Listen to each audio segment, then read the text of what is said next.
India TV YouTube channel को subscribe करें और बेल आइकन दबाएं। अमित शाह ने आज लखनऊ में कई योजनाओं को सौगात दी। फॉरेंसिक इंस्टीट्यूट का शिलान्यास किया। 50 एकड़ में तैयार किया जाएगा फॉरेंसिक इंस्टीट्यूट। सीएम योगी और डिप्टी सीएम रहे मौजूद। अमित शाह ने मिर्जापुर में विंध्यवासिनी मंदिर में पूजा की। विंध्य कॉरिडोर का शिलान्यास किया।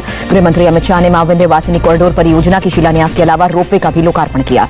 गृह मंत्री शाह ने वाराणसी का दौरा किया। काशी विश्वनाथ मंदिर में पूजा अर्चना। अमित शाह ने लखनऊ से किया चुनावी शंखनाद। कहा, पहले दंगों की आग में जलता था उत्तर प्रदेश। गृह मंत्री ने योगी सरकार की जमकर तारीफ की। कहा, योगी सरकार ने कानून का राज स्थापित किया। अमित शाह ने अखिलेश और मायावती पर हमला किया। कहा, बीजेपी ने जातिवाद और परिवारवाद को खत्म किया। सीएम योगी ने भी अखिलेश राज की कानून व्यवस्था पर निशाना साधा। कहा, 2017 से पहले यूपी की कानून व्यवस्था बदहाल थी। सीएम योगी ने कहा, यूपी में माफिया राज हुआ करता था। 142 एकड़ जमीन माफियाओं से खाली कराई गई। अमित शाह के यूपी दौरे पर अखिलेश यादव का तंज। ट्विटर पर मिर्जापुर के रोपवे की तस्वीर शेयर करके लिखा, कभी अपने काम का तो फीता काटिए।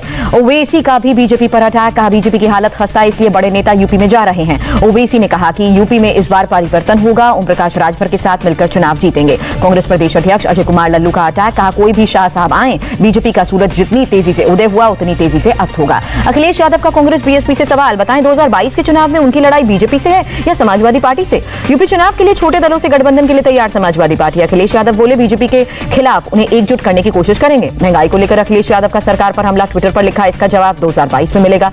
यूपी चुनाव से पहले मायावती को बड़ा झटका। पूर्व विधानसभा अध्यक्ष सुखदेव राजभर ने लिया राजनीति से संन्यास। बेटे ने एसपी ज्वाइन की। सुखदेव राजभर ने कहा, समाज और मिशनरी के लोगों को स्वार्थी तत्वों के दबाव में बीएसपी से निकाला जा रहा है। बीएसपी के प्रदेश अध्यक्ष भीम राजभर ने सुखदेव राजभर को बताया बीमार। कहा, बीएसपी सर्व समाज की पार्टी। यूपी चुनाव में जेडीयू की एंट्री। करीब 200 सीटों पर चुनाव लड़ेगी पार्टी। जेडीयू के यूपी प्रभारी केसी त्यागी का ऐलान। केसी त्यागी बोले, राज्यों के विधानसभा चुनाव में सम्मानजनक सीट मिलने पर ही करेंगे एनडीए से गठबंधन, नहीं तो पार्टी अकेले चुनावी मैदान में। केंद्रीय मंत्री रामदास अठावले की पार्टी आरपीआई भी यूपी विधानसभा चुनाव लड़ेगी। गठबंधन से 10 सीटें देने की मांग की। चुनाव से पहले रामदास अठावले का आरक्षण कार्ड। अपर कास्ट को 10% रिजर्वेशन देने की मांग। मुस्लिम महिला अधिकार दिवस पर भड़के ओवैसी। कहा, यह मोदी सरकार का धोखा और फरेब। ओवैसी का मोदी सरकार पर हमला। कहा, जनसंख्या नियंत्रण कानून भारत के लोगों के मौलिक अधिकार के खिलाफ। एसपी नेता सुनील सिंह का भी बीजेपी पर हमला। कहा, सिर्फ मुस्लिम महिलाओं के हक की बात क्यों? कांग्रेस प्रदेश अध्यक्ष अजय लल्लू ने कहा, बीजेपी और आरएसएस पिछड़े वर्ग को अशिक्षित और बेरोजगार रखना चाहती है। उत्तर प्रदेश की योगी सरकार का बड़ा ऐलान। ओलंपिक में गोल्ड मेडल जीतने पर खिलाड़ी को 6 करोड़ देने की घोषणा। सिल्वर मेडल जीतने वालों को 4 करोड़ और कांस्य पदक जीतने वालों के लिए सीएम योगी ने 2 करोड़ रुपए का ऐलान किया। लखनऊ के हॉस्पिटल में भर्ती पूर्व सीएम कल्याण सिंह से मिलने पहुंचे अमित शाह और योगी आदित्यनाथ। तबियत की खबर ली।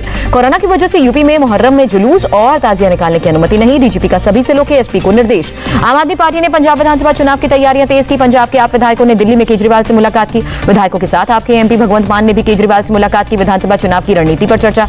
पंजाब मंत्रिमंडल में हो सकता है फेरबदल। कैप्टन अमरिंदर सिंह जल्द कर सकते हैं सोनिया गांधी से मुलाकात। पंजाब की अमरिंदर सरकार का फैसला। कल से पूरे पंजाब में खुलेंगे स्कूल। कोरोना नियमों का पालन जरूरी। उत्तरांचल पंजाबी महासभा ने शूटर दिलजॉय कौर को सरकारी नौकरी देने की मांग की। सीएम पुष्कर धामी से भी मिले नेता। उत्तराखंड में बीजेपी सरकार के खिलाफ कांग्रेस निकालेगी जवाब। 2 हिसाब 2 यात्रा। प्रदेश अध्यक्ष गणेश गोरियाल अगुवाई करेंगे। उत्तराखंड में आपके संभावित सीएम कैंडिडेट अजय कोठियाल पहुंचे धोनाल्टी। युवा संवाद कार्यक्रम के जरिए प्रचार। उत्तराखंड की धामी सरकार का फैसला। कक्षा 9वीं से 12वीं तक के स्कूल कल से खुल सकेंगे। नमस्ते, मैं हूं मीनाक्षी जोशी। वीडियो और खबरों से अपडेट रहने के लिए India TV YouTube channel subscribe करें। बेल आइकन दबाना ना भूलें। जुड़े रहें इंडिया टीवी के साथ।